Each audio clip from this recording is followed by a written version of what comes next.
Hello friends, welcome back. हमारे channel easy maths अड्डा पे आपका फिर से स्वागत है। आशा करता हूँ कि आप सब अच्छे होंगे और आपकी तैयारी भी अच्छी चल रही होगी। तो हमारी स्क्रीन पे देख के लग रहा होगा कि आज हम क्या करने वाले हैं। तो जैसा कि हमने आपसे कहा था, हमारे टेलीग्राम चैनल रिलीवेंट मॉक्स एसएससी पे अनाउंस करा था कि हम CHSL के लिए 10 प्रैक्टिस सेट्स ला के आने वाले हैं। ठीक है, अब ये 10 भी हो सकते हैं और 10 से ज्यादा भी हो सकते हैं, लेकिन ओनली फॉर मैथ सब्जेक्ट। ठीक है। तो हमारे इनमें क्या रहेगा कि जैसे CHSL 2024 के जो पेपर्स आएंगे उनके हिसाब से ही हम एकदम एग्जाम ओरिएंटेड रखेंगे हमारे पेपर को। एग्जाम ओरिएंटेड का मतलब ये है कि भाई पेपर में सिर्फ easy to moderate type question ही आते हैं। भाई कोई कोई पेपर ही तो ऐसा रहता है जिसमें हार्ड क्वेश्चन भी पूछ लेते हैं, तो वो हार्ड क्वेश्चन भी हमने इंक्लूड करें। ऐसा तो है नहीं कि हमने सिर्फ इजी टू मॉडरेट बना दिया होगा। ठीक है। दूसरी बात, अब जो जो हमारे थंबनेल पे देख के आए हैं कि भाई व्यूज पे मत जाओ, कंटेंट पे जाओ, तो भाई फर्स्ट ऑफ ऑल मैं यही क्लियर करना चाहूंगा कि देखो, ह्यूमन साइकोलॉजी है। हम जब भी इस यूट्यूब पे कोई वीडियो सर्च करते हैं तो हम वीडियो पे क्या देखते हैं? उसके सब्सक्राइबर्स देखते हैं, उसके व्यूअर्स देखते हैं। सब्सक्राइबर और व्यूअर्स को देख के ही तो हमारा ध्यान जाता है कि यार एक बार ये वीडियो देखते हैं।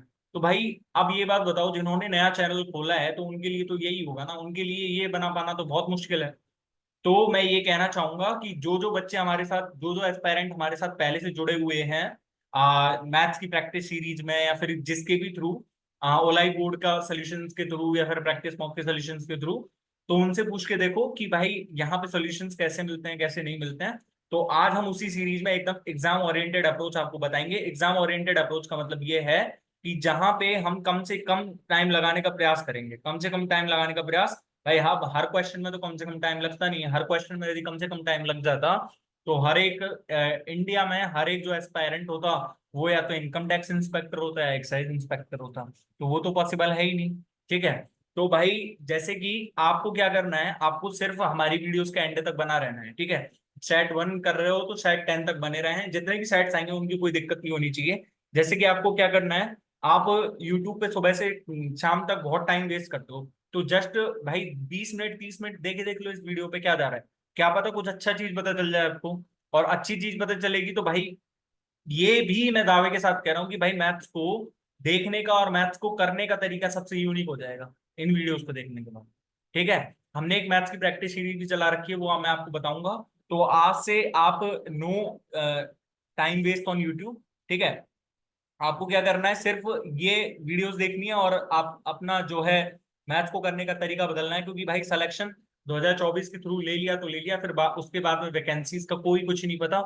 इस बार अच्छी वैकेंसीज हैं तो अच्छे से तैयारी कर लो यार, है ना। हालांकि CHSL में तो इतना नहीं है, पर CGL में तो अच्छी वैकेंसीज है ना। तो भाई उसके लिए प्रैक्टिस सेट्स ही ले लो ना ये। ठीक है। ये हमारे टेलीग्राम चैनल का लिंक है, रिलीवेंट मॉक्स एसएससी के नाम से है हमारे टेलीग्राम चैनल।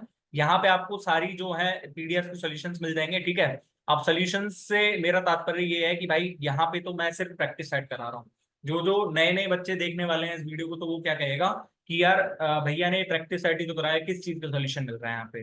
तो भाई ये मैथ्स की प्रैक्टिस सीरीज चला रखी है मैंने। ठीक है। मैथ्स की प्रैक्टिस सीरीज भाई, सोल्यूशन किसी भी एक वीडियो पे मात्र मैं एक कहूंगा 20 से 30 मिनट देके देख लेना। आपको पता चल जाएगी कि सॉल्यूशन किस बेस पे और कैसा मिलेगा यहाँ पे सॉल्यूशन। आपको अच्छा ना लगे तो आप भाई वीडियो छोड़ के चले जाना, लेकिन अच्छा लगे तो वीडियो को लाइक करना और चैनल को सब्सक्राइब करना बिल्कुल मत भूलिएगा। और अपने दोस्तों को भी रिकमेंड करिएगा इस चैनल पर। ठीक है। मैंने इसमें शीट 1 से शीट 10 तक अपलोड कर दिए, आप जाके चेक कर सकते हो, है ना। उसके सॉल्यूशंस यहाँ पे हमारे चैनल इजी मैथ्स अड्डा पे भी हैं और इस पे भी आपको मिल जाएंगे, है ना। एक मैथ्स की स्ट्रेटेजी और टाइम मेंटेन। भाई कई स्टूडेंट का डाउट रहता है ना कि यार मैथ्स की स्ट्रेटेजी बना दो। हमारे से पूरा मैथ्स का पेपर आता था, लेकिन मैथ्स का पेपर टाइम की कमी की वजह से नहीं हो पाया। तो भाई वो टाइम की कमी आपको कैसे पूरी होगी, वो आपको इस स्ट्रेटेजी में बताया है। और इस स्ट्रेटेजी में सिर्फ टाइम मेंटेन करना ही नहीं, इस स्ट्रेटेजी में ये भी बताया गया है कि भाई ये स्ट्रेटेजी शब्द ही बहुत बेकार है, क्योंकि स्ट्रेटेजी कुछ नहीं होती। खुद का जो है कैपेबिलिटीज और कैपेसिटीज होती हैं भाई। मेरी जो मेरा आईक्यू लेवल कुछ और, आपका आईक्यू लेवल कुछ और। भाई आप क्या पता मेरे से कुछ ज्यादा पढ़ सकते हो, मैं आपसे कुछ कम पढ़ सकता हूँ। तो भाई जितनी कैपेबिलिटीज होंगी, जितनी कैपेसिटीज होंगी। अब आप ये एक चीज बताओ कि जैसे सपोज करो कि आप कोई टॉपर बन जाते हो, और आप टॉपर के होने के नाते आप अपनी स्ट्रेटेजी शेयर कर रहे हो। तो भाई आप इसी साल के टॉपर हो। यदि कोई फ्रेशर आपको स्ट्रेटेजी देख रहा है ना, तो वो क्या देख रहा है कि भाई टॉपर स्ट्रेटेजी बता देगा। आप इसी साल के टॉपर हो, यदि उस फ्रेशर का अगले साल सिलेक्शन नहीं हुआ ना, तो दूसरी साल तुम तुमको साइड में रख के वो उस साल के टॉपर की स्ट्रेटेजी देखेगा। तो भाई इस स्ट्रेटेजी का कुछ नहीं बन रहा है, आप जाके चेक कर लेना यहाँ पे, शायद आपको कुछ नजरिया बदल जाए इसके प्रति, है ना। एक इंस्टॉलमेंट इन ऐसा ही, आपको पता होगा भाई, बहुत इंपॉर्टेंट टॉपिक है, कई बार निकाल नहीं पाते, है ना स्टूडेंट। हमने अपनी प्रैक्टिस शीट में भर भर के क्वेश्चंस इंक्लूड करे हैं। डिसऑनेस्ट डीलर वाला टॉपिक भी मैंने बहुत अच्छे से एक्सप्लेन करा है, आप जाके देख सकते हो। जिनकी लिंक है ना, मैं आपको सबको डिस्क्रिप्शन बॉक्स में प्रोवाइड कर दूंगा। एक लीनियर रेस वाला टॉपिक, हालांकि सर्कुलर रेस वाला टॉपिक हम डालने के लिए सोच रहे हैं, है ना। आपको प्रिज्म और पिरामिड के क्वेश्चंस मिलते हैं मेंस के एग्जाम में, तो भाई वो प्रिज्म और पिरामिड मैंने अपने जो है टेलीग्राम चैनल पे करवा रख सॉरी यूट्यूब चैनल पे करवा रखा है। ज्योमेट्री के इंपॉर्टेंट कॉन्सेप्ट की series day 1 day 2 day 3। Day 1 में मिसलेनियस क्वेश्चंस हैं, ट्राइंगल क्वाड्रिलेटरल की मिक्स थ्योरम्स, है ना। और डे 2 में सर्कल्स है, जो कि सर्कल बहुत इंपॉर्टेंट टॉपिक है। और डे 3 में पॉलीगन्स, और डे 1 और डे 2 का रिवीजन। इन 3 दिन की वीडियोस को देखने के बाद आपको ज्योमेट्री में ये ना लगे कि भाई हमने ज्योमेट्री में क्या कुछ कवर नहीं करा है, तो भाई मेरे को बताना। क्योंकि 2017 से 2023 के बीच में जो जो भी एग्जाम में क्वेश्चंस आए हैं, चाहे वो टफ हो चाहे वो इजी हो, सारे टाइप के क्वेश्चंस मैंने इंक्लूड करे हैं। आप जाके चेक कर लेना। अब आप ये कहो कि भाई 3 दिन की वीडियोस देखने के बाद सब कुछ हो जाएगा क्या, पर आपको कॉन्सेप्ट अप्लाई करना सीखे ही नहीं, तो भाई कॉन्सेप्ट अप्लाई करना सीखो। भर भर के क्वेश्चंस लिए हैं, आपको कॉन्सेप्ट अप्लाई करना आ जाएगा आराम से, ठीक है। मॉक की प्रैक्टिस सीरीज चला रखी है, जिसमें 1 से 9 तक मैंने मॉक्स अपलोड कर दिए हैं। ये कोई टेक्स्ट बुक नहीं है, कोई ओलाइट बोर्ड नहीं है, बस साइट नहीं है हमारे पास अभी। तो हम सिर्फ पीडीएफ अभी क्या है कि उपलब्ध करवाते हैं हमारे Telegram channel relevant mocks SSC पे, ठीक है। तो विदाउट वेस्टिंग टाइम हम क्वेश्चन की तरफ बढ़ते हैं। फर्स्ट क्वेश्चन है मेरे पास, what is the unit digit in the following number? 15 का फैक्टोरियल अपॉन में 100। निम्नलिखित 15 का फैक्टोरियल अपॉन में 100 संख्या में इकाई का अंक क्या है? तो फर्स्ट ऑफ ऑल फैक्टोरियल क्या होता है, जैसे मैं सपोज करो एन का फैक्टोरियल लिखता हूँ आपके सामने, तो एन का फैक्टोरियल क्या रहेगा? N, n-1, n-2, n-3। ठीक है, डॉट डॉट डॉट करके 1 तक चला जाएगा। जैसे एन की वैल्यू मैंने सपोज करो मैंने 5 का फैक्टोरियल लिया, तो एन की वैल्यू जब 5 का फैक्टोरियल लिया तो 5 इंटू में 4 इंटू में 3 इंटू में 2 इंटू में 1, यानी कि मेरे पास कितना हो जाएगा? 5 का 20, 20 छकी 120, यानी कि 120 आ गया मेरे पास। तो मतलब फैक्टोरियल है क्या? फैक्टोरियल हमारे पास कुछ नहीं है, बस वो संख्या में से एक एक घटाते चलना है। जैसे 5 लिया मैंने यहाँ पे, तो 5 का 1 घटाया 4, उसमें से 1 घटाया 3, उसमें से 1 घटाया 2। तो हमारे पास ऐसे जब संख्याओं को घटाते चलेंगे 1 तक, तो हमें उनका गुणा कर देना है, यही हमारे फैक्टोरियल की वैल्यू आ जाएगी, ठीक है। अब इस फैक्टोरियल का यूज भी बहुत है, हम परम्यूटेशन कॉम्बिनेशन में इसका यूज करते हैं कि किस तरह से किस प्रकार से, और जैसे एक शब्द को कितनी तरह से अरेंज करा जा सकता है। इनमें जो है परम्यूटेशन कॉम्बिनेशन में बहुत काम आता है ये फैक्टोरियल। लेकिन अभी तो नंबर सिस्टम का क्वेश्चन है हमारे पास, तो नंबर सिस्टम के क्वेश्चंस में हमने आपको वैसे ही लिया है। तो 15 का फैक्टोरियल अपॉन में 100। अब भाई देखो, मैं एक बार बार बता रहा हूँ कि यार जब भी आप ये क्वेश्चन देखो ना, तो क्वेश्चन को इस तरह से लो कि हमारे पास कोई ना कोई लॉजिक, बहुत छोटा लॉजिक होगा इसमें, क्योंकि हम 15 का फैक्टोरियल निकालने बैठे ना, तो शायद इस जन्म में तो नहीं निकलेगा हमसे, एग्जाम सेंटर में तो नहीं निकलेगा, है ना। क्योंकि पूरा टाइम हम इसमें ही निकाल देंगे। लेकिन हमको क्या करना है कि भाई हमारे, तो मैं आपको एक चीज बताता हूँ कि भाई जो एग्जामिनर है ना, उसने क्वेश्चन को इसी हिसाब से सेट करा है कि भाई वो क्वेश्चन है ना 10 से 12 सेकंड में हो जाए, 15 सेकंड में हो जाए, 20 सेकंड में हो जाए, ठीक है। तो मेरे पास 15 का फैक्टोरियल अपॉन में 100 है, मेरे को नीचे वाली संख्या काटनी है कैसे भी। 100 की 2 जीरो को काट दूं मैं नीचे से, तो मेरे पास काम बन जाएगा। नीचे से यदि मैं 100 को काट दूं तो मेरे पास काम बन जाएगा। अब 100 कैसे कटे? अभी मैंने 5 का फैक्टोरियल लिखा आपको, तो 5 के फैक्टोरियल में मेरे पास यूनिट डिजिट कितना आ रहा था? 0 आ रहा था। 0 आ रहा था, मतलब हर 5 के फैक्टोरियल पे मेरे पास एक बार 0 आएगा, हर 5 के फैक्टोरियल पे मेरे पास एक बार 0 आएगा। लेकिन वो 0 आया किसकी वजह से? वो 0 यहाँ पे किसकी वजह से आया, आप मेरे को बता सकते हो क्या? वो 0 मेरे पास आया जब मैंने 5 इंटू 2 करा होगा, तब मेरे पास 10 बना, और इस 10 की वजह से यहाँ पे यूनिट डिजिट 0 आ रहा है। 0 आ रहा है। तो मतलब जब मैं 10 का फैक्टोरियल लूंगा यहाँ पे, इसकी जगह 10 का फैक्टोरियल लूंगा, तो 10 के फैक्टोरियल में मेरे पास 120 तक तो है ही, प्लस 120 में अब मैं क्या करूंगा? 6, 7, 8, 9। अब यहां तक तो 9 तक तो मेरे पास यूनिट डिजिट 0 ही था। लेकिन जैसे ही मैंने 10 करा ना, तो इसके बाद 10 के बाद क्या हुआ? यहाँ पे यूनिट डिजिट भी 0, और यूनिट डिजिट से पहले वाला डिजिट भी 0। ठीक है, मतलब हर पांच में जब 2 का गुणा करेंगे तो मेरे पास एक 0 बनता है, और हर 5 में फिर 10 का गुणा करेंगे तो मेरे पास क्या बन जाएगा? 5 इंटू 2 इंटू में 10 करेंगे तो मेरे पास 2 जीरोस बन जाएंगे। ठीक है, तो मेरे पास 2 जीरो तो यहाँ से बन गई। लेकिन आप एक चीज बताओ कि मेरे पास 12 इंटू 15 जब मैं करूंगा, तो मेरे पास एक 0 यहाँ से भी तो बन रही है, एक 0 यहाँ से भी तो बन रही है, तो मेरे पास 3 जीरोस बन गई। एंड में मेरे पास 3 जीरोस बन गई, नीचे से 2 जीरो कट गई, तो मेरे पास यूनिट जीरो ही तो बचा। यदि आपसे कोई ये पूछ लेता 15 का फैक्टोरियल अपॉन में 1000, तो भाई इस क्वेश्चन को निकालने में टाइम लगता फिर। तो आपने समझ में आ गया ना कि भाई एग्जामिनर ने एकदम सही क्वेश्चन पूछा है, कोई गलत क्वेश्चन नहीं पूछा। समझ में आ गया। दूसरा क्वेश्चन है मेरे पास, एक वस्तु पर 30% की छूट और दूसरी वस्तु पर 35% की छूट के समान है। ठीक है, मतलब ये कहना क्या चाहता है कि उस किसी व्यक्ति के पास दो दो वस्तु होंगी, जिसमें एक एक पे वो 30% का डिस्काउंट दे रहा है और एक पे वो 35% का डिस्काउंट दे रहा है, और दोनों डिस्काउंट सेम है। अब भाई दोनों डिस्काउंट सेम है, यहाँ पे ये मत कर देना कि दोनों के डिस्काउंट के बाद जो प्राइस आ रही है वो सेम है। यानी कि मैं यदि वस्तु के प्राइस को एक्स और वाई मानूं, तो यहाँ पे मेरे पास है क्या, यहाँ पे मेरे पास एक्स का 30% इज इक्वल्स टू वाई का 35% है मेरे पास।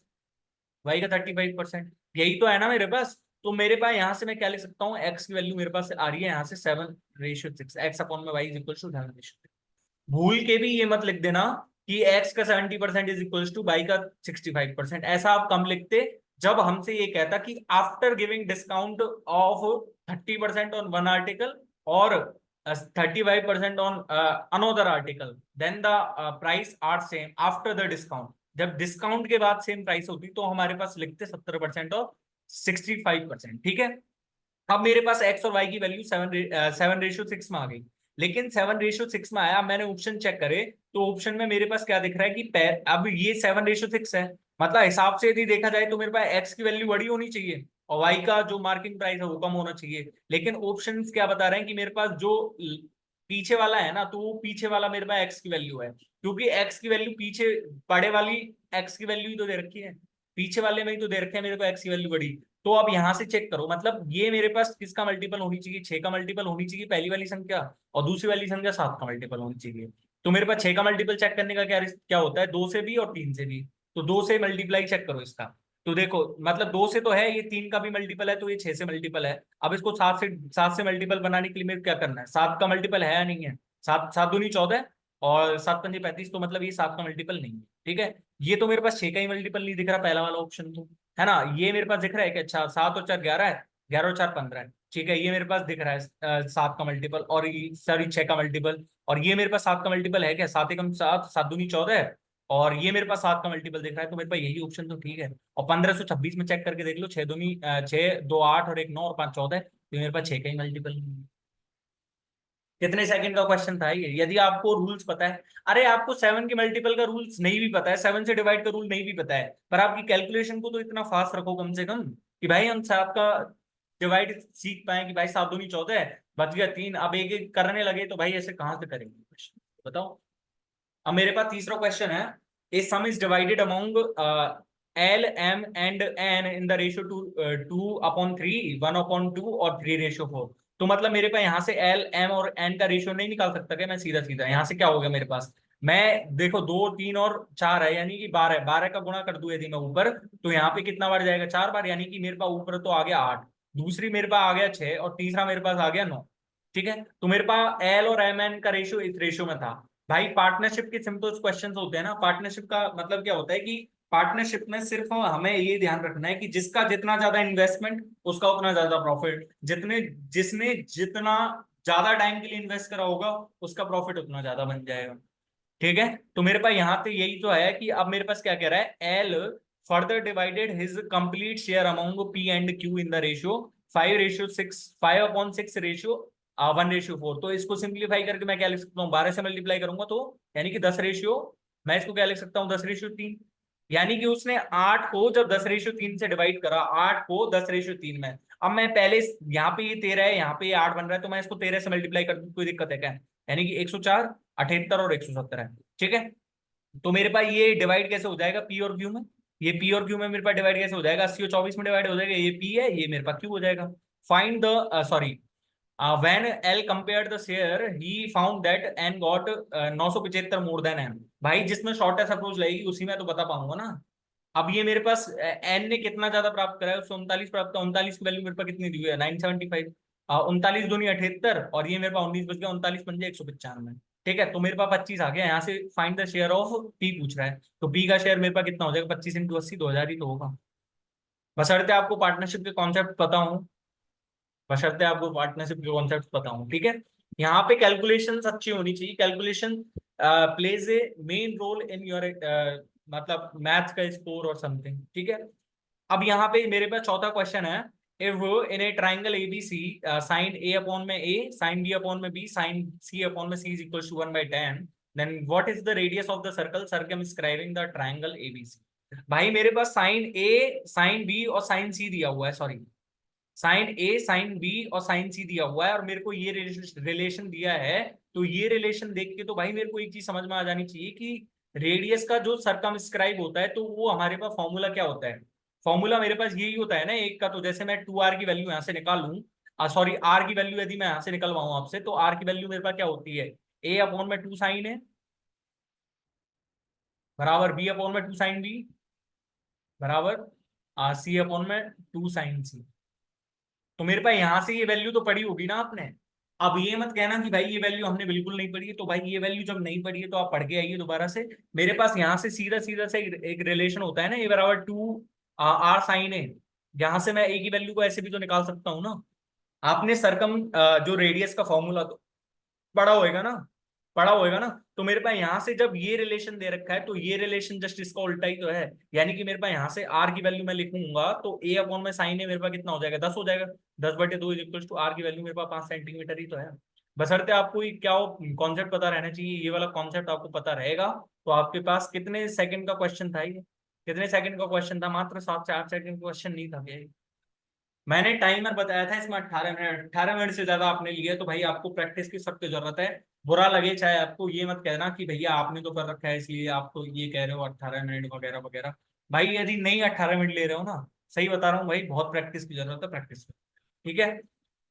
अब यहाँ पे ये मेरे पास पांचवा क्वेश्चन है, और पांचवा क्वेश्चन मैंने बताया था ना, इंस्टॉलमेंट इन एसआई। भाई उसकी वीडियो का जो है यहाँ पे आई टैब पे लिंक आ रहा होगा, आप वहां जाके चेक कर सकते हो। इंस्टॉलमेंट का रियल मतलब आपको समझना है तो बाकी में आपको समझ में आ जाएगा यहाँ से। मैं ये 100% श्योरिटी के साथ कह रहा हूँ कि भाई इंस्टॉलमेंट का जो रियल मतलब क्या होता है वो मैंने यहाँ पे बताया इस वीडियो में। आप यूट्यूब पे इतना टाइम वेस्ट करते हो, 45 मिनट की वीडियो, 41 मिनट का ही है और भी शायद, तो 41 मिनट का वीडियो नहीं देख सकते आप। भाई डाउट से सारे ही खत्म हो जाएंगे। Rahul bought an article of rupees 10,450 and made a down payment. He paid the remaining amount in two equal installments of rupees 4960 at the rate of 12% rate of simple interest. Find the down payment made by Rahul. अब मेरे पास यहाँ पे यदि option से check करने लगे तो option से भाई एक एक ऑप्शन को चेक करना बहुत भारी पड़ जाएगा, तो भाई मैं तो ऑप्शन पे जाऊंगा ही। तो मेरे को मानना ही पड़ेगा, ऑब्वियसली मेरे को कुछ मानना ही पड़ेगा। भाई जब मैं यहाँ पे मेरे पास क्या कह रहा है कि मैंने डाउन पेमेंट वाले क्वेश्चंस कराए हैं, आपको बहुत कराए हैं, प्रैक्टिस सीरीज में बहुत कराए हैं, लेकिन मैंने कभी ऐसा क्वेश्चन नहीं पूछा कि भाई डाउन पेमेंट क्या है। मैंने इंटरेस्ट रेट पूछी है आपसे, इंस्टॉलमेंट पूछी है, तो भाई आज डाउन पेमेंट भी निकालना सीख लो। डाउन पेमेंट का मतलब ये है कि भाई जैसे आप कोई दुकानदार के पास गए, और आपके दुकानदार के पास जब गए ना तो आपने चाहे कुछ भी खरीदा उससे, आपको 10,000 का पड़ा, और आपने ये कह दिया कि भाई 10,000 तो नहीं है मेरे पास, मैं आपको कुछ पेमेंट तो अभी कर सकता हूं। तो कुछ पेमेंट जब उसने करा ना, उसी को बोलते हैं डाउन पेमेंट। जो उसने कैश दिया, जो उसने कैश दिया ना उस टाइम पे, उसको बोलते हैं डाउन पेमेंट।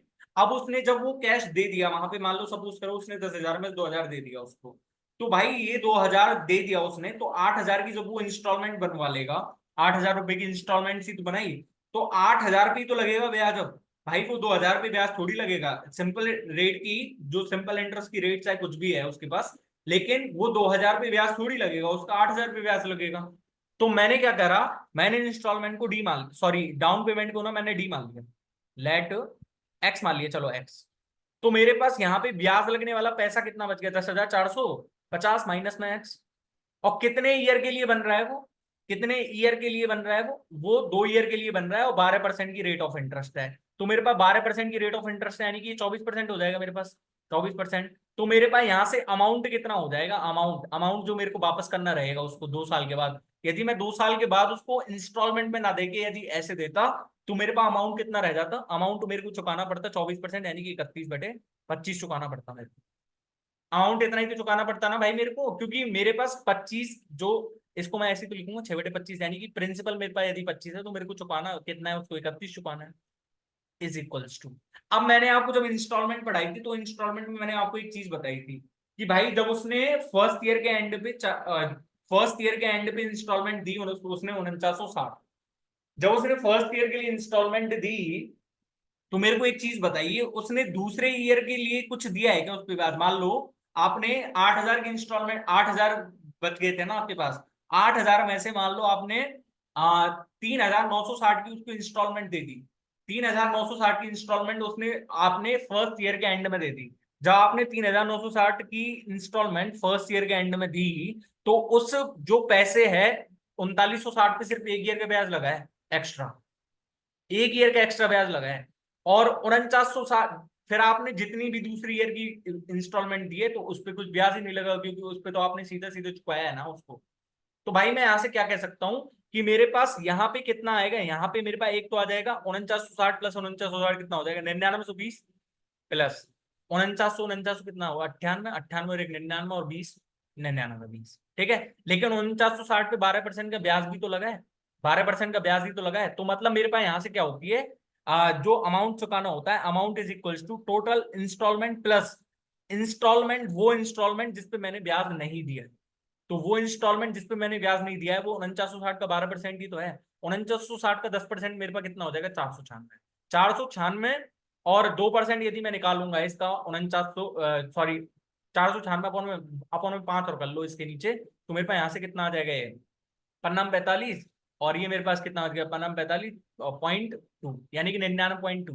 तो मेरे पास यहाँ से कितना आ जाएगा, यहाँ से मेरे पास कितना आ जाएगा, यदि 99 जोड़ना है मेरे को, 100 जोड़ना होता तो ये मेरे पास पूरा आ जाता 596, लेकिन 99 जोड़ना है तो मेरे पास कितना आ जाएगा, ये 595 पॉइंट। ठीक है, तो यहाँ से 31 से काट लो इसको, 31 30 93 और 31 दूनी 62, 320 तो यहाँ से आ गया, प्लस 31 एकम 31 बच गया 28, और यहाँ पे 5 है। तो मेरे पास 31 अंठे कितना होता है, 248, और 31 नंबर 279, ठीक है। तो 31 नंबर 279 रह गया, है ना। 31 नंबर 279, और यहाँ से ये मेरे पास कितना बार कट जाएगा, 31 एकम 31 बच गया 28, और यहाँ पे 5, ठीक है, 31 नंबर। तो मेरे पास यहाँ, सॉरी ये 2 है मेरे पास, 2 आएगा ना ये, है ना। तो ये मेरे पास यहाँ से कितना आ जाएगा, 19.2। तो अब मैं यहाँ से मल्टीप्लाई करूंगा, यहाँ पे यदि मैं मल्टीप्लाई करके लिख दूं इस 320 और 339.2, 339.2 को मेरे को 25 से मल्टीप्लाई करना था, ठीक है। तो 25 दूनी 50, और 25 नंबर 225, और 230 यानी कि 23, 25 थी 75, 98 9, और 25 थी 75 यानी कि 8480। तो मेरे पास यहाँ से 10,450 माइनस में एक्स की वैल्यू मेरे पास कितनी आ गई, 8480, यानी कि एक्स की वैल्यू मेरे पास सीधी सीधी कितनी आ जाएगी, 1970 ही भाई।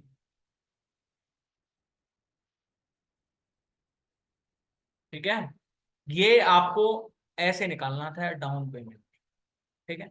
और कोई मेथड आपको बताओ तो भाई प्लीज आप कमेंट बॉक्स में रिकमेंड कर सकते हो मेरे को, कोई भी, ठीक है। लेकिन मैं आपको एक बार सजेस्ट जरूर करूंगा कि आप इंस्टॉलमेंट वाला वीडियो देखो, और इंस्टॉलमेंट में कोई डाउट नहीं रहेगा आपका, इतना मेरा सजेशन जरूर है, ठीक है। मेरे पास फाइंड द वैल्यू ऑफ इतना। अच्छा, तो मतलब मेरे को बॉड मास लगाना हो, बॉड मास जब भी लगाओ तो भाई थोड़ा पेशेंस के साथ लगाओ, क्योंकि बॉड मास के क्वेश्चंस गलत होने के चांसेस रहते हैं, ठीक है। तो मेरे पास यहाँ पे 75% ऑफ है।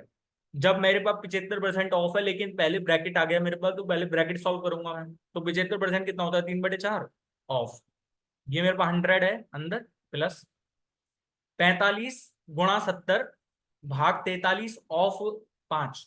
तो यानी कि 43 और 5, 63 और 5 पहले करूंगा मैं, 63 और 5 जब पहले करूंगा तो मेरे पास यहाँ से कितना आएगा, 45 इंटू में 70 अपॉन में ये 63 इंटू 5 आ जाएगा, ठीक है। जब 63 इंटू 5 ही लिखना है ये, तो मेरे पास यहाँ से कितनी बार कट जाएगा, 14 बार, 14 बार ही तो कटेगा। और ये मेरे पास कितनी बार कट जाएगा, ये मेरे पास कट जाएगा 2 बार, और ये मेरे पास कट जाएगा 9।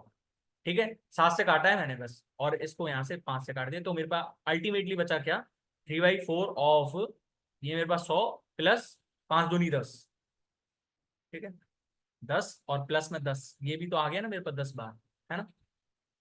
अब ये 10 प्लस में 10 बच गया परसेंटेज ऑफ 28, ठीक है। तो मतलब 20% ऑफ 28 कितना हो जाएगा मेरे पास, 20% ऑफ 28 हो जाएगा मेरे पास 5.6, ठीक है। और यहां से ये मेरे पास कितना आ जाएगा, यदि मैं इसको काट लूंगा तो मेरे पास यहाँ से 3/4 ऑफ, यानी कि 3/4 ऑफ, ये मेरे पास कितना आ जाएगा यहाँ से, 100 प्लस में 5.6, ठीक है। तो आंसर आ जाएगा, आप निकाल के देखिए। है ना, ठीक है।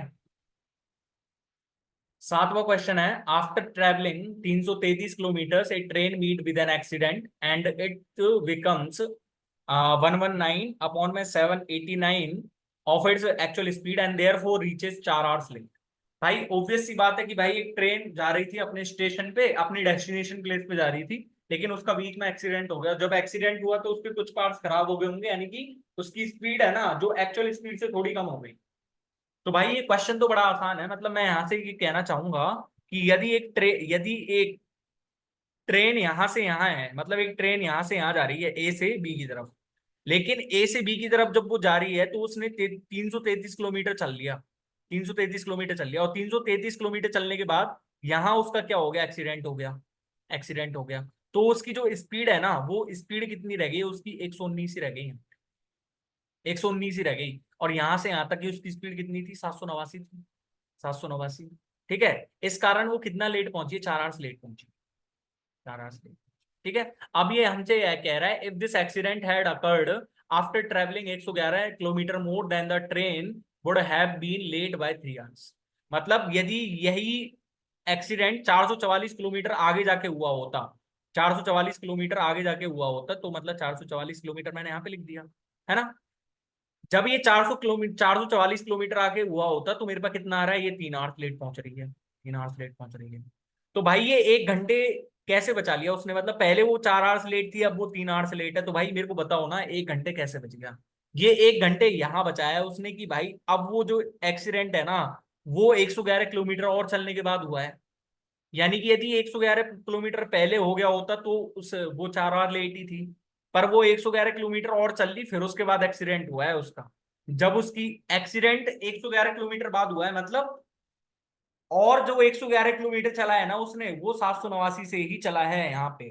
तो मैं यहाँ पे तीन आपके सामने सिचुएशन रखना चाहूंगा कि ये मेरे पास यहाँ पे 333 ही था, है ना, लेकिन यहाँ पे ये मेरे पास बीच में है। तो अब एक्सीडेंट जब यहाँ पे हुआ है तो यहाँ से यहाँ तक की दूरी मेरे पास कितनी है, 111 किलोमीटर।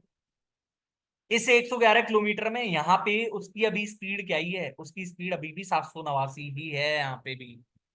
तो इस 789 स्पीड और यहाँ पे 119 की स्पीड की वजह से ये हमारे पास जो डिफरेंस आ रहा है, ये हमारे पास 1 आवर का डिफरेंस किस वजह से आ रहा है, आपको समझ में आ गया ना, समझ में आ गया ना। ठीक है, अब ये 111 का डिफरेंस यहां से आ रहा है।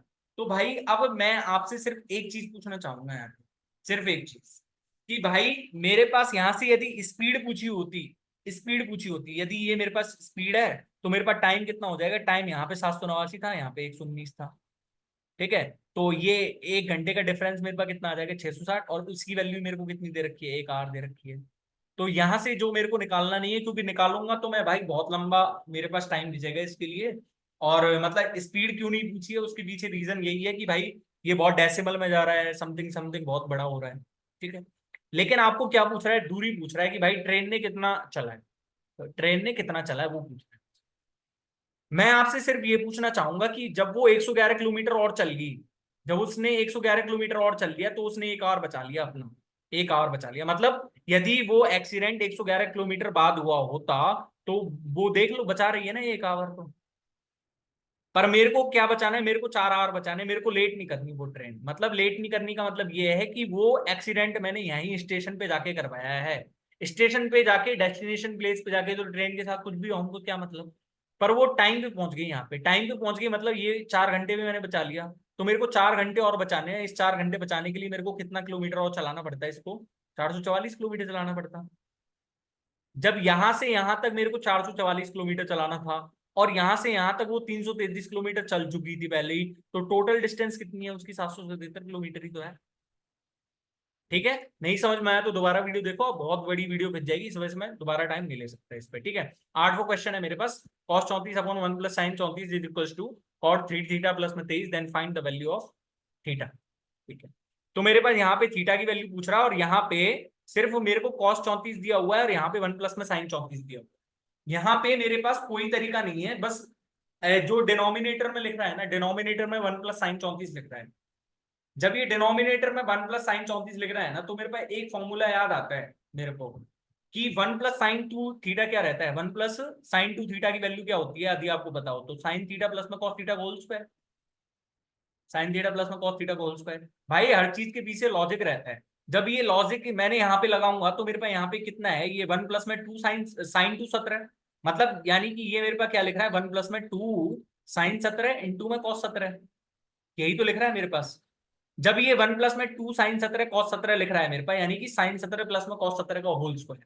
तो इसको भी समथिंग समथिंग ऐसा ही बनाया जाए, इसको भी cos 2 थीटा लिख सकता हूँ ना, cos 2 इंटू 17 है। तो यानी कि इसका फॉर्मूला क्या हो जाएगा मेरे पास, कॉस स्क्वायर 17 है माइनस में साइन स्क्वायर 17। ठीक है, आपको समझ में आ गया ना कि भाई मेरे पास cos 34 और 1 प्लस में साइन 34 का कोई फॉर्मूला नहीं है, बस मेरे को ये फॉर्मूला पता है कि 1 प्लस में साइन 34 है, तो 1 प्लस में साइन 2 थीटा इतना रहता है। तो जब मैंने ऊपर और नीचे से देखा तो मेरे पास यहां से ये साइन प्लस में कॉस है, और यहां से कॉस माइनस में साइन और साइन प्लस में कॉस है। तो मैं यहाँ पे सीधा सीधा ही लिख रहा हूँ cos 17 माइनस में साइन 17 है। भाई मैंने एक स्टेप काट दिया है जस्ट, है ना, और यहाँ पे मैं लिखूंगा साइन 17 प्लस में cos 17। ऐसे ही तो लिख सकते हैं भाई इसको, ठीक है नहीं है, ऐसे ही तो लिख सकते हैं ना इसको। तो जब मैंने ऐसे लिख दिया ये, तो मैं ऊपर से टेन थीटा नहीं बना सकता क्या? टेन थीटा बनाने के लिए मेरे को क्या करना है, कॉस कॉस 17 से भाग देना है मेरे को। तो यानी कि 1 माइनस टेन 17 है अपॉन में 1 प्लस में टेन 17। ठीक है, ये मेरे पास इतना बन गया इज इक्वल्स टू, यही तो है मेरे पास कॉट थीटा प्लस में 23 डिग्री। ठीक है, तो मेरे पास ये किसका फॉर्मूला होता है, 1 minus tan theta upon 1 plus tan theta, तो टेन 45 माइनस 17 हो जाएगा। 10 45 माइनस 17 यानी कि टेन 28। 10 28 की वैल्यू मेरे पास कितनी है, कॉट थीटा प्लस में 23। ठीक है, तो जब ये टेन 28 है तो मैं इसको क्या लिख सकता हूँ, कॉट 62 लिख सकता हूँ। सॉरी 3 थीटा है ना, ये 3 थीटा, कॉट 62 तो है ये ना, 10 90 माइनस थीटा कॉट थीटा। तो 10 62 की वैल्यू मेरे पास कितनी है, कॉट 3 थीटा प्लस में 23। यहाँ से 23 को इसके बटे में लेके जाएंगे तो 23 को इसमें घटाएंगे तो 39। तो 3 थीटा की वैल्यू जब 39, तो थीटा की वैल्यू 13। ठीक है, कैसे हुआ कैसे नहीं हुआ वो जाके आप दोबारा से चेक करो, कोई दिक्कत नहीं है। ठीक है, in a company there are two types of employees, workers and officers. The average monthly salary of an officer is 78,000 more than the combined average monthly salary of an employee, while the combined average monthly salary of an employee is rupees 42,000 more than the average salary of a worker. आपको मैं एक चीज बताऊं कि आपको यदि question पढ़ते time ही यदि आपको क्वेश्चन का तरीका पता चल जाए ना, तो भाई उसे कहते हैं कि आपकी प्रैक्टिस बहुत अच्छी है। यदि आपने क्वेश्चन पूरा पढ़ लिया, आपको 2 3 बार क्वेश्चन पढ़ने के बाद भी क्वेश्चन समझ में नहीं आ रहा है, तो फिर आपकी प्रैक्टिस की कमी है, क्योंकि भाई कोई ऐसा क्वेश्चन तो पूछा नहीं जाएगा जो आपने देखा नहीं है, क्योंकि 10th क्लास के लेवल के क्वेश्चन है ना ये तो। ठीक है, तो भाई मेरा कहने का यही है कि प्रैक्टिस जितना हो सके उतना ज्यादा करो। ठीक है, तो मेरे पास यहाँ पे कितना दिया हुआ है, in a company there are two types of employees, workers and officers. The average monthly salary of an officer. अब आपको एवरेज का फॉर्मूला पता है क्या, एवरेज का फॉर्मूला क्या होता है, टोटल सम अपॉन में टोटल नंबर। तो भाई यदि मैं एवरेज पे जो है एलिगेशन लगा दूं, एवरेज पे यदि एलिगेशन लगा दूं, तो एलिगेशन का यूज हम कहाँ करते हैं, जब हमको बेस वैल्यू निकालनी हो, यदि एलिगेशन एवरेज पे लगाऊंगा तो मेरे पास टोटल नंबर आएगा। टोटल नंबर आएगा, यहाँ पे क्या कितना रहा है, the average monthly salary of an officer is 78,000 more than the combined salary of an employee. मतलब यदि कंबाइंड सैलरी को मैं यदि एक्स मान लू, कंबाइंड सैलरी को यदि मैं एक्स मान लू, तो मेरे पास यहां से जो एवरेज एम्प्लॉय, तो ऑफिसर का मेरे पास कितना आ जाएगा यहाँ से, ऑफिसर का मेरे पास कितना आ जाएगा यहाँ से, ऑफिसर का छोड़ो, पहले यहाँ पे वर्कर को और दे रखा है, while the combined average monthly salary of an employee is rupees 42,000 more than the average monthly salary of an worker. तो मेरे पास यहां से कितना दे रखा है, यदि आपको एलिगेशन लगाना है यहाँ पे, तो एलिगेशन में वर्कर और ऑफिसर की नंबर पे लगा देता हूँ। जब मैं वर्कर और ऑफिसर की एवरेज मंथली सैलरी पर वो लगाऊंगा, तो मेरे पास उनके जो है नंबर आ जाएंगे, उनके संख्या आ जाएगी ना मेरे पास ऑफिस में जो प्रेजेंट है वो। तो मेरे पास यहाँ से क्या है, कितना रहा है, the average monthly salary of an officer is 78,000 more than the combined average salary of an employee. ठीक है, while the combined average monthly salary of an employee is 42,000 more than the, तो मतलब इसमें यहाँ पे ये कह रहा है कि यदि वर्कर को मैं यदि एक्स मान लूं, तो मेरे पास टोटल जो एवरेज मंथली सैलरी है ना इन दोनों एम्प्लॉयज को मिला के, तो वो एक्स प्लस में 42,000 है, और ऑफिसर की इन दोनों से भी 78,000 है, तो यानी कि एक्स प्लस में 120,000 हो जाएगी। ऐसे ही तो कह रहा है ना कुछ कि यदि वर्कर्स को हम इंक्लूड करें तो वर्कर्स की जो सैलरी है ना, अब वर्कर्स की जो एवरेज सैलरी है वो इससे 42,000 लेस है, टोटल एम्प्लॉय की जो एवरेज सैलरी बनेगी हमारे पास, और जो टोटल एम्प्लॉयज की एवरेज सैलरी है ना वो इससे ऑफिसर की सैलरी से कितना कम है, 78,000 कम है। तो मेरे पास एलिगेशन लगा दो यहाँ से, मेरे पास कितना आ जाएगा, देखो 78,000 तो ये बन जाएगा मेरे पास, और 42,000 मेरे पास ये बन जाएगा। तो यहाँ से मेरे पास 3 जीरो से 3 जीरो, यानी कि 13/7 बन गया मेरे पास, 13/7। हमसे क्या पूछ रहा है, what percentage of employees are officers, तो ऑफिसर्स कितने हो जाएंगे मेरे पास, 7 अपॉन में टोटल एम्प्लॉय 20, यानी कि 35% आ गया आंसर। ठीक है।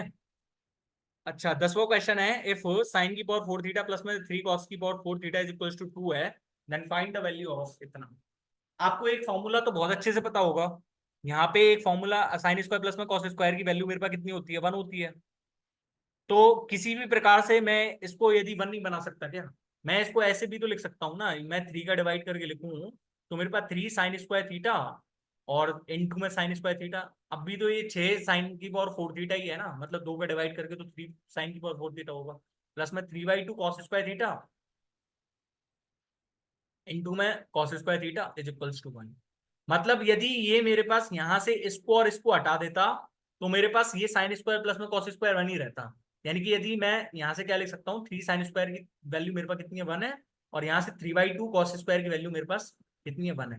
तो यानी कि यहाँ से साइन थीटा की वैल्यू मेरे पास 1/√3 है, 1/√3 यानी कि ये 1 है और ये √3 है। तो यहाँ से बेस मेरे पास कितना आ जाएगा, √2। देख लो जो बन भी रहा है, cos थीटा की वैल्यू मेरे पास √2/√3। ठीक है, तो मेरे पास यहाँ से 7 cosec की पावर 6 थीटा, तो 7 और cosec की पावर 6 यानी कि √3 की होल 6 करूंगा तो 27, और 27 सत्ते 189, 189 प्लस ये 8 इंटू sec की पावर 6 थीटा, तो sec की पावर 6 थीटा यानी कि √3/√2 का होल 6। तो मेरे पास √2 का होल 6 करूंगा तो 8, 8 से 8 कट जाएगा, यानी कि ये मेरे पास कितना आ जाएगा, 27। तो मेरे पास कितना आंसर आ गया, 216 आंसर आ गया। ठीक है, ठीक है ना। 11वां क्वेश्चन है, और 11वां क्वेश्चन भाई इंपॉर्टेंट क्वेश्चन है ना, इंपॉर्टेंट क्वेश्चन है।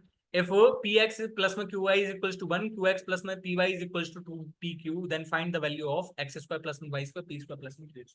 यहाँ पे कई लोग ऐसे कहेंगे कि भाई चार चार वेरिएबल्स हैं, दो इक्वेशन है, तो हमारे पास क्या होना चाहिए कि हमारे पास यहाँ पे ये होना चाहिए कि हमको किसी की वैल्यूज पता रहनी चाहिए, अगर हम कोई भी वैल्यू पुट कर सकते हैं।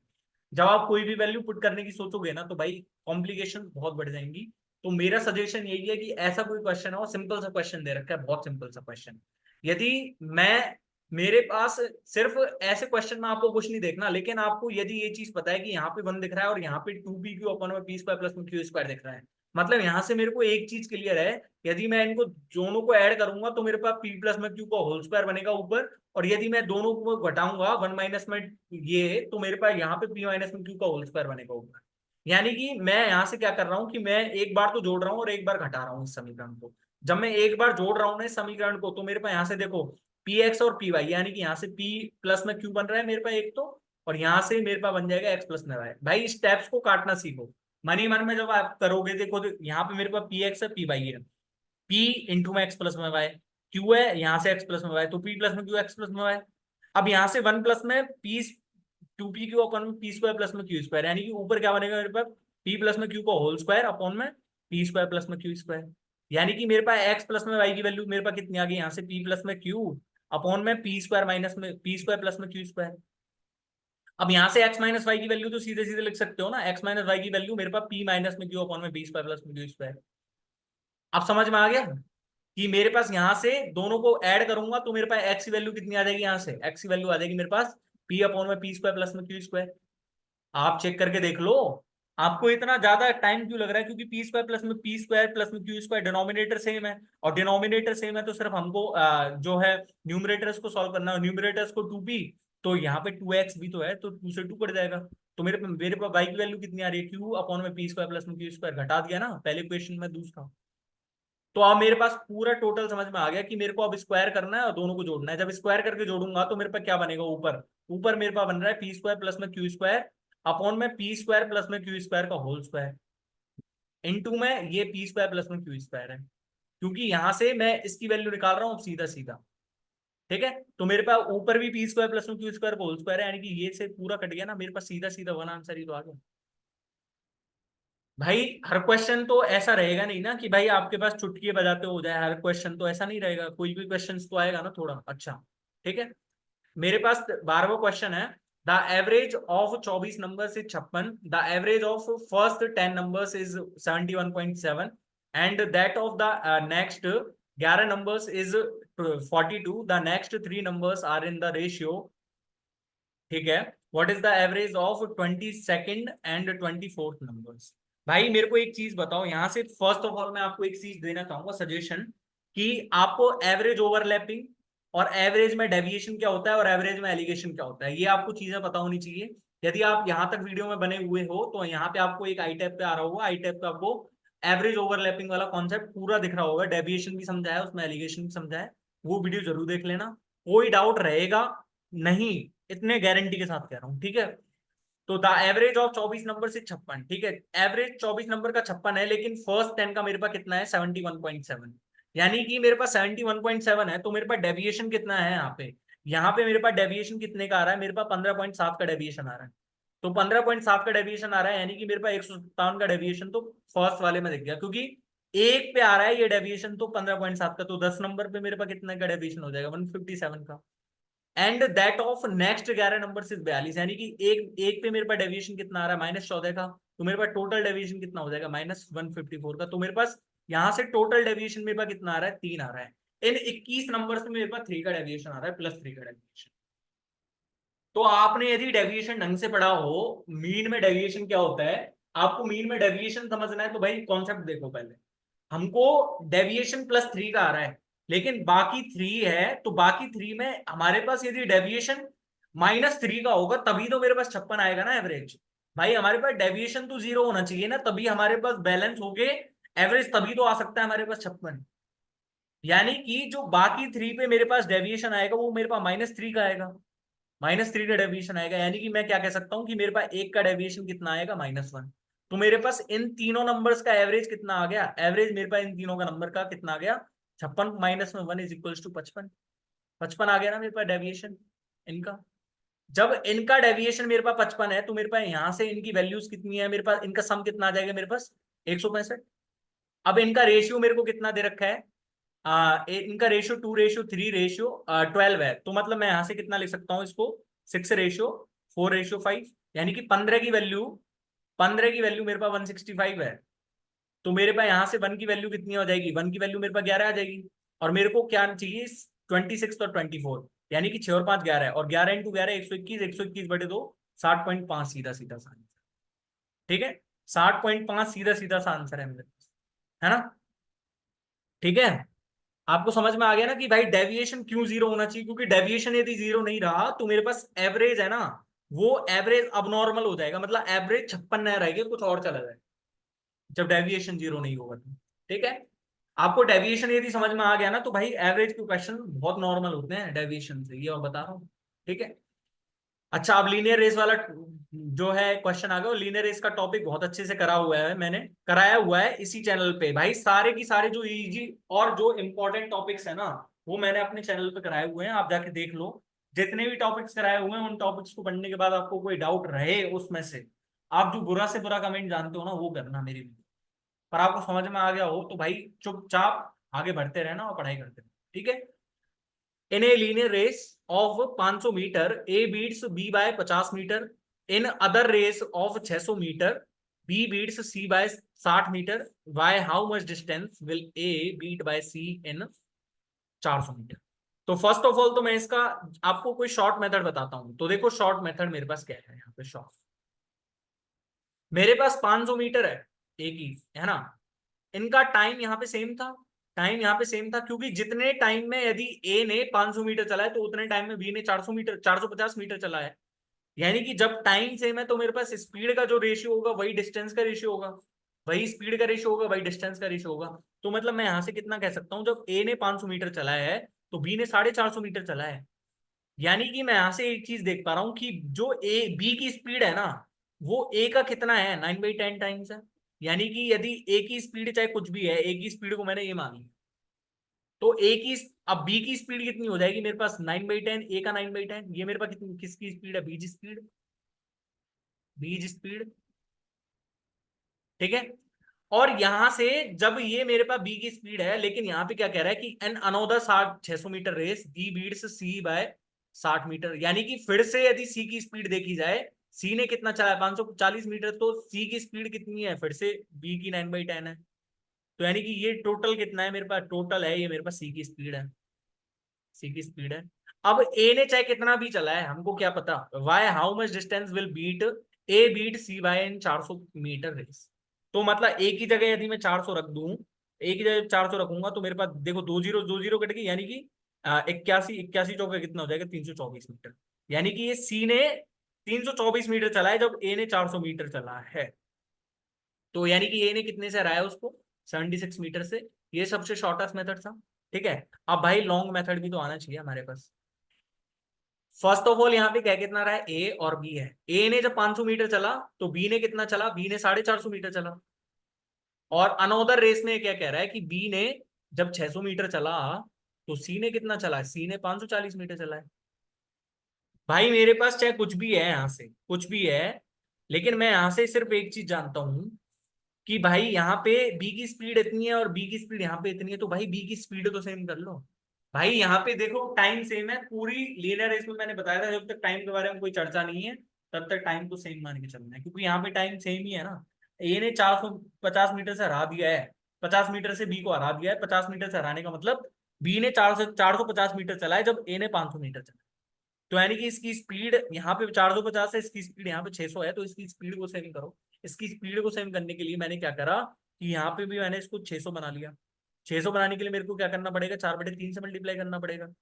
इसको भी 4/3 से मल्टीप्लाई करना पड़ेगा। तो मैं यहाँ पे इसको नहीं करके इसको कर रहा हूँ कि 3/4 का मल्टीप्लाई करके यहाँ पे बना लेते हैं इसको। जब 3/4 का मल्टीप्लाई करके यहाँ पे बनाएंगे ना इसको, तो यहाँ पे 450 मीटर बन गया ये।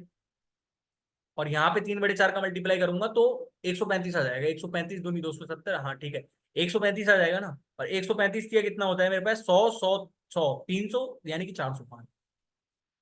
अब मेरे को पता चल गया कि यदि बी ने 450 मीटर चला है तो सी ने 405 मीटर चला होगा। या फिर आप वैसे भी देख सकते हो, जब इसने 450 चला है, इसका 9/10 ही चलेगा। ठीक है। अब मेरे को चलाना कितना है, चलाना तो मेरे को 400 मीटर ही है ना ए को। जब ए को 400 मीटर चलाना है, मतलब मैं यहां से ये भी लिख सकता हूँ कि ए ने 500 मीटर चला तो बी ने 450 मीटर, और सी ने कितना चला, 405 मीटर।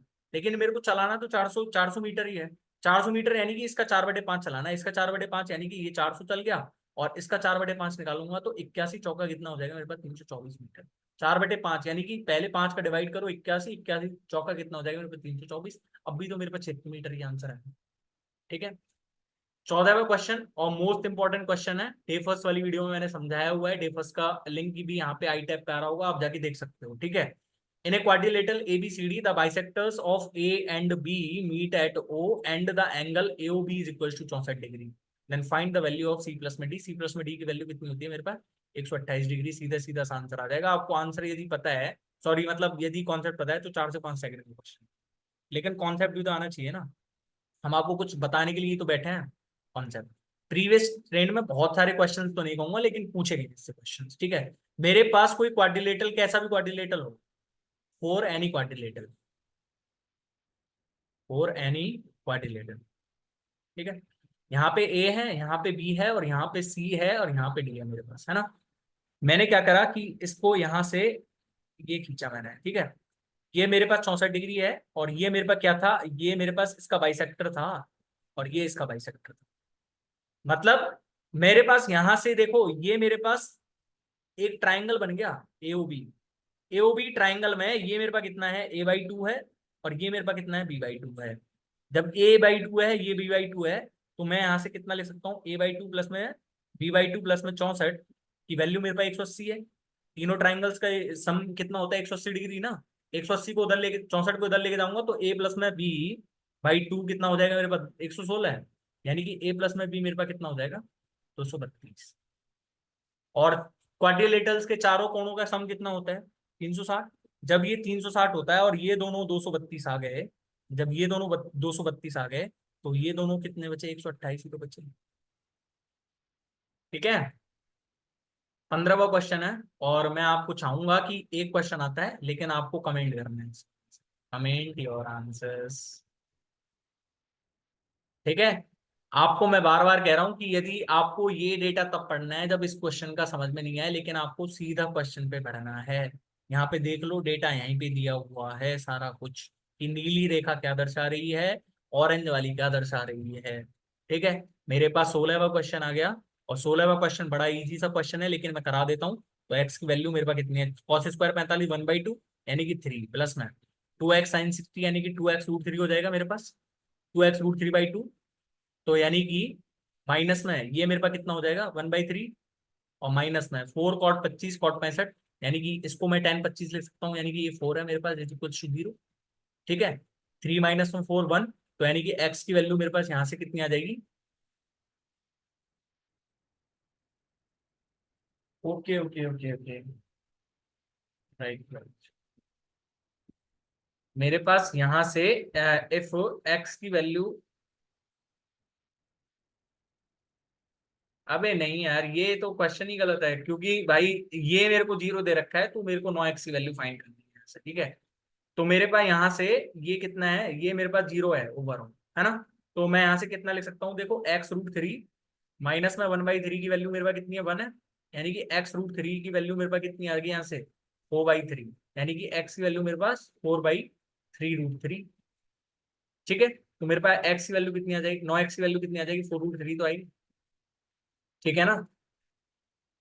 17वां क्वेश्चन है। और हाइट एंड डिस्टेंस का क्वेश्चन है। हाइट एंड डिस्टेंस तो सबसे इजी सा टॉपिक है ना, हाइट डिस्टेंस वाला सबसे इजी टॉपिक है भाई। इनमें सब में बोनस मार्क्स हैं आपके, जैसे टाइम एंड वर्क वाला क्वेश्चन रहा, ट्रिगोनो वाला क्वेश्चन रहा। ट्रिगोनो में तो कभी कभी ऐसे क्वेश्चंस बना के देता है, लेकिन आपको ट्रिगोनो में तो सिर्फ बोनस पॉइंट्स हैं।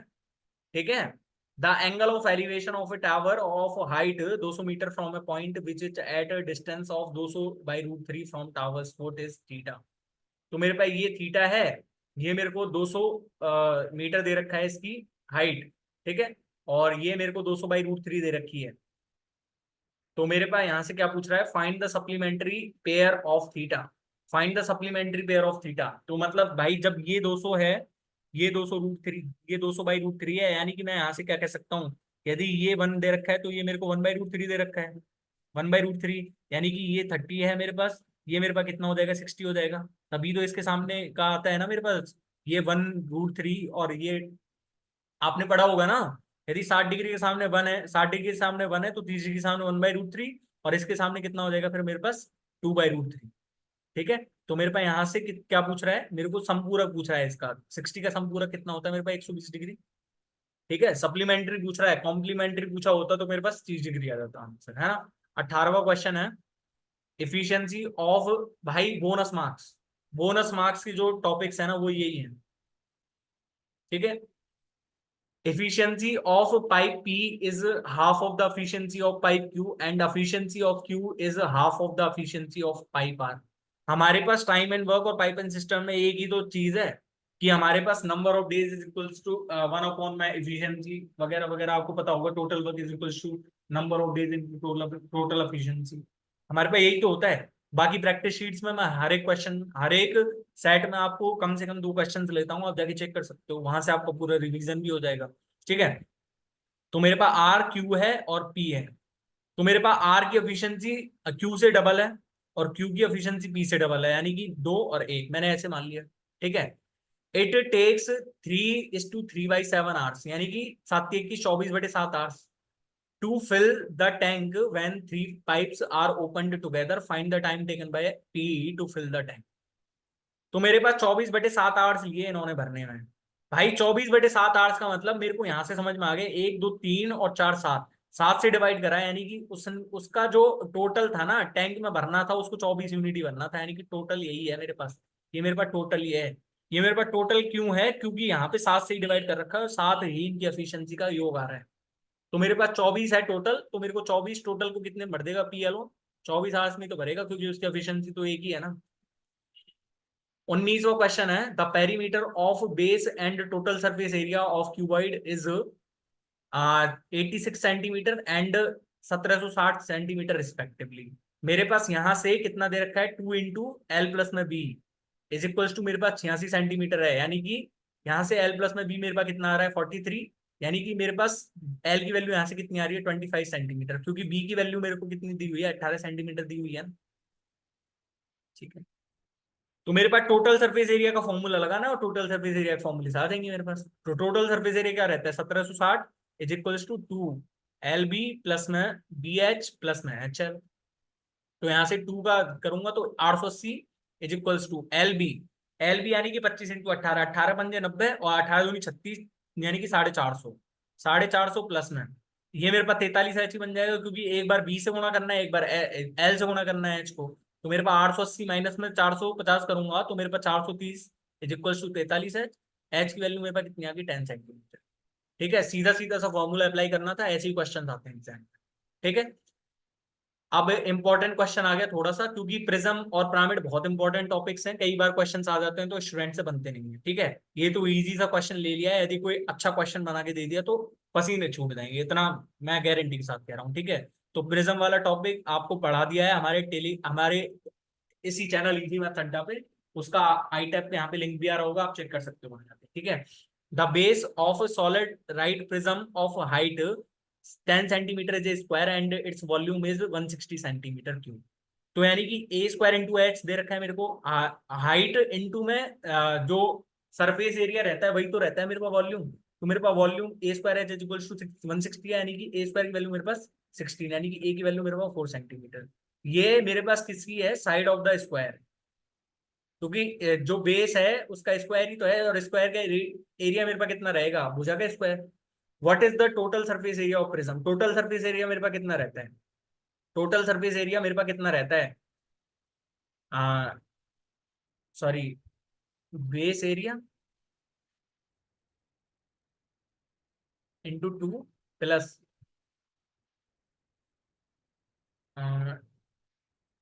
Curve surface area, curved surface. ठीक, तो बेस एरिया मेरे पास कितना हो जाएगा, 16×2 = 32 प्लस। अब कर्व सरफेस एरिया निकालना है, तो कर्व सरफेस एरिया मेरे पास कैसे निकलता है भाई, area of base into height, area of base sorry perimeter of base into height. तो पेरीमीटर मेरे पास कितना हो जाएगा, 16, 400 को 16, और मेरे पास यहाँ पे हाइट कितनी दी हुई है, 10 दी हुई है, तो मेरे पास यहाँ पे कितना हो जाएगा ये, बेस एरिया मेरे पास कितना है, बेस एरिया मेरे पास 16 ही तो बैठ रहा है, प्लस में curved surface area into height भी तो करना है, इंटू हाइट, तो यानी कि 160, तो मेरे पास कितना हो जाएगा, 192 सेंटीमीटर स्क्वायर। ठीक है, 21वां क्वेश्चन है, इफ X² बोनस मार्क्स लिख लेना, यदि आपको नहीं पता है इसका आंसर तो मेरी कोई गलती नहीं है। 7 then find the value of X² plus 1 की पावर 6। अब कुछ महान मूर्ख तो ऐसे होंगे, पहले x प्लस 1/x निकालेंगे। यहाँ पे सीधा सीधा 7 का मल्टीपल चेक कर लो ना, 7 का मल्टीपल। ठीक है, जब 7 का मल्टीपल चेक करना है यहाँ पे तो देखो, 332, 7 चौक 28, 5 बच गया नहीं आया, 7 चौक 28, 3 बचेगा नहीं आया, 7 चौक 28, 4 और सचिन 42, यही तो आ रहा है। जब 322 डिविजिबल है तो इसमें 13 जोड़ के 7 से डिविजिबल हुआ है, तो वो आपको ऐसे भी करना आना चाहिए क्वेश्चन, है ना। बाकी आप फॉर्मूला लगाना 7, बच्चों की तरह फॉर्मूला लगाना तो आता ही है आपको, 49 - 3, तो यहाँ से भी निकाल के देख लेना। ठीक है, रिलेटिव स्पीड वाला कॉन्सेप्ट आ गया भाई, रिलेटिव स्पीड भी कराया हुआ है हमारे इसी चैनल पे, लिंक आ रहा होगा, आई टैब पे चेक कर लेना। ठीक है, a thief steals a van at 3 a.m. and drives it at a speed of 57 km/h. The thief is discovered at 4 a.m.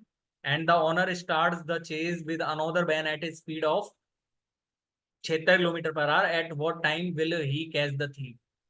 3 बजे निकला है, उसको 4 बजे नोटिस करा है, तो 3 से 4 में उसने कितना चल लिया, 57, और रिलेटिव स्पीड लगानी है, मतलब उसके पीछे भाग रहा है, पीछे भाग रहा है, तो मतलब क्या लगेगा, वो रिलेटिव स्पीड 76 माइनस में 57 यानी कि 19, तो 19, 57 किलोमीटर चल लिया ना थीप ने। ये तो थीप कवर्ड डिस्टेंस है, थीप कवर्ड इतना, है ना। और 1 घंटे के बाद जब उसको पता चला है तो उसने 76 से स्टार्ट करा है, यानी कि रिलेटिव स्पीड कितनी होगी, 19। तो मेरे पास 57/19 यानी कि 3 आवर। और 3 आवर बाद तो उसने चलना स्टार्ट करा है, यानी कि 7 PM पे, सॉरी 7 AM पे पकड़ा जाएगा थ्री। 7 AM पे पकड़ा जाएगा थ्री। ठीक है। अच्छा, 23वां क्वेश्चन है, a shopkeeper buys some quantity of lemons at the rate of 5 in ₹1। भाई नींबू 1 रुपए में 5 कहाँ से खरीद ली उसने। And same quantity 6 in ₹1। Same quantity मतलब, सेम क्वांटिटी का मतलब ये है कि यहाँ पे उसने सेम क्वांटिटी खरीदी है। तो मैं यहाँ से कितना कह सकता हूँ कि यहाँ पे मैं 6 बना लेता हूँ। यानी कि यहाँ से उसने 6 कितने में खरीदे, 6 लेमन्स का हो गया मेरे पास कितना, 1.2। 6 लेमन्स मेरे पास 1.2 के हो गए ना। और यहाँ से मेरे पास 6 लेमन्स का कितना बता रहा है, यहाँ से मेरे पास 6 लेमन्स का 1 बता रहा है ये, 1। ठीक है। ही sold all the lemons at the rate of 8 इन ₹1। मतलब उसने 8 में, 1 रुपये में 8 बेचे हैं उसने। ठीक है। तो यानी कि मेरे पास यहाँ से 12 लेमन्स का मूल्य कितना हो गया, 12 लेमन्स हो गए ना टोटल, 12 लेमन्स उसने कितने में खरीदे, 2.2 में। तो यहाँ से 12 लेमन्स का मूल्य कितना हो जाएगा, 12 लेमन्स का मूल्य यहाँ से कितना हो जाएगा मेरे पास, 1.5। मतलब 2.2 की चीज को उसने 1.5 में बेचा है। यहाँ पे शायद ऑप्शंस मैंने गलत लिख रखे हैं, आप चेक कर लेना उनको, सही है या गलत है। लेकिन मेरे पास यहाँ पे फायदा कितने का हो रहा है, मेरे को फायदा हो रहा है मेरे को 0.7 का। और 0.7 का फायदा कितने पे हो रहा है मेरे को, 1.5 पे। तो मेरे पास यहाँ से देखो, लॉस हो रहा है ना, लॉस। लॉस हो रहा है ना, क्योंकि ये 1.5 में बेच रहा है जबकि इसने खरीदे 2.2 में थे। तो मेरे पास यहाँ पे इसको लॉस कर लेना भाई, है ना। 700/15% लॉस आ रहा है। ठीक है। ये मैंने सेम क्यों करा, सेम क्यों नहीं करा, तो भाई ये देख लो, यहाँ पे लिख रहा है सेम क्वांटिटी, यानी कि सेम क्वांटिटी का मतलब यदि यहाँ पे 6 है तो यहाँ पे भी 6 होनी चाहिए। तो यहाँ पे 6, जब 5 उसने 1 से खरीदे थे तो 6 का यही तो होगा ना, 1.2। ठीक है। A dishonest financier claims to be lending money at simple interest but he includes the interest every 4 months for calculating the principal। मतलब ये कहना ये चाह रहा है कि वो सिंपल इंटरेस्ट बता रहा है, लेकिन वो क्या कर रहा है कि कंपाउंड इंटरेस्ट पे दे रहा है। वो कंपाउंड इंटरेस्ट पे कैसे दे रहा है, कैसे पता चला कि एवरी 4 मंथ्स पे इंक्लूड कर रहा है उसको, एवरी 4 मंथ्स पे कैलकुलेट कर रहा है। If he charging an interest of 3%, the effective rate of interest becomes. जब वो 3 मंथ्स पे कैलकुलेट कर रहा है और एनुअल रेट ऑफ इंटरेस्ट 3% है, तो मेरे पास 4 मंथ्स के लिए कितनी हो जाएगी, 4 मंथ्स के लिए मेरे पास 1 हो जाएगी। और 1 को उसने 3 बार काउंट करा है, तो यानी कि 1 का कितना हो जाएगा, 3। प्लस में 1 इंटू 1, 1 इंटू 1 प्लस में 1 इंटू 1, यानी कि मेरे पास कितना हो जाएगा, 3/100 प्लस 3/में, सॉरी 1/में 10,000। ठीक है। तो मेरे पास 3 प्लस में 0.03 प्लस में 0.00001। तो मेरे पास यहाँ से कितना आंसर आना चाहिए, 3.03 के आसपास ही तो जा रहा है। ठीक है। 25वां क्वेश्चन है, इन एन इलेक्शन। भाई इलेक्शन के क्वेश्चंस आते हैं एग्जाम में, है ना। और मैंने अपनी प्रैक्टिस शीट्स में भी भर भर के ऐसे क्वेश्चंस इंक्लूड करे हैं, तो आप जाके देख सकते हो वहां पे। ठीक है। In an election between two candidates 20% of the voters on voter list did not cast their votes and 80 votes cast their ballot papers blank. The winner secured 45% of all the voters in the list. 100 में से 20% ने नहीं दिया, मतलब 80% ने दिया। ठीक है। और 80 का 45% विनिंग कैंडिडेट ने कर दिया, 80 का 45% विनिंग कैंडिडेट, विनिंग। ठीक है। यहाँ पे क्या कह रहा है, 45% of voters in the list and he got 280 votes more than his rival, the number of votes on the list votes. मेरे पास यदि ये खाली 280 दिया होता ना तो मैं कर देता इस क्वेश्चन को। लेकिन मेरे पास लफड़ा किसका आ रहा है, लफड़ा मेरे पास इन 80 वोटर्स का आ रहा है कि भाई इन 80 वोटर्स का हम करेंगे।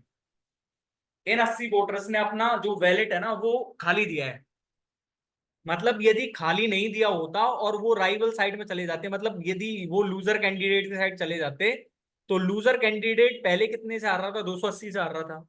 तो अब वो कितने से हारता, अब वो 200 से हारता, 200 से हारता। लेकिन टोटल तो 80% ही है, यानी कि इसका 35% किसको मिला है, लूजर को मिला है, लूजर को। यानी कि 45 तो विनिंग को मिला है, सॉरी 80 का 35% नहीं, मतलब टोटल जब 80 है तो मेरे को जब उसका 45 मिल गया, मैंने टोटल वोटर्स को 100 माना था, 100 में से 45 किसको मिल गए, बिना कैंडिडेट को। लेकिन टोटल वैलिड तो इतनी है मेरे पास 80, तो यानी कि लूजिंग कैंडिडेट्स को कितने मिले होंगे, 35 ही तो मिले होंगे। 45 में 35 इज इक्वल्स टू 80, यानी कि ये मेरे पास 45 और 35 आ गया। अब यहां से 10 की वैल्यू मेरे पास कितनी दी हुई है, 200, क्योंकि मैंने 80 उन कैंडिडेट्स को जिन्होंने वैलिड अपना ब्लैंक दिया था वो मैंने इनकी साइड कर लिया है, लूजर कैंडिडेट्स की साइड। ठीक है, तो मेरे पास 1 की वैल्यू कितनी आ जाएगी यहाँ से 20, तो 100 की वैल्यू कितनी आ जाएगी यहाँ से, मेरे पास 2000। ठीक है, तो भाई ये हमारे 25 क्वेश्चन फिनिश होते हैं। और आई होप आपको वीडियो अच्छा लगा होगा। आज कोई शॉर्टेस्ट अप्रोच लगी ही नहीं है क्वेश्चंस में, क्योंकि भाई ऐसे क्वेश्चंस लिए ही नहीं थे ना मैंने आज। भाई कल ऐसे क्वेश्चंस लेंगे आपके सामने कभी जब दूसरा सेट अपलोड करेंगे। और भाई सेट्स में बने रहिए, जो जो भी इंपॉर्टेंट क्वेश्चंस आते हैं, कॉन्सेप्ट्स आते हैं, जो जो भी मेरे को लगेगा कि भाई ये कॉन्सेप्ट बताना चाहिए, जैसे इंस्टॉलमेंट का क्वेश्चन मैंने पूरा कॉन्सेप्ट बताया है आपको, फिर भी आपको कॉन्सेप्ट समझ में नहीं आया तो आप वहां जाके देखो, लीनियर रेस का पूरा कॉन्सेप्ट बताया है। और डिसऑनेस्ट डीलर में तो सीधा सीधा सही क्वेश्चन था। ठीक है, तो आई होप वीडियो अच्छा लगा होगा, और वीडियो अच्छा लगा है तो वीडियो को लाइक करना और चैनल को सब्सक्राइब करना बिल्कुल ना भूलिएगा। थैंक यू सो मच, मिलते हैं नेक्स्ट वीडियो में, तब तक के लिए बाय।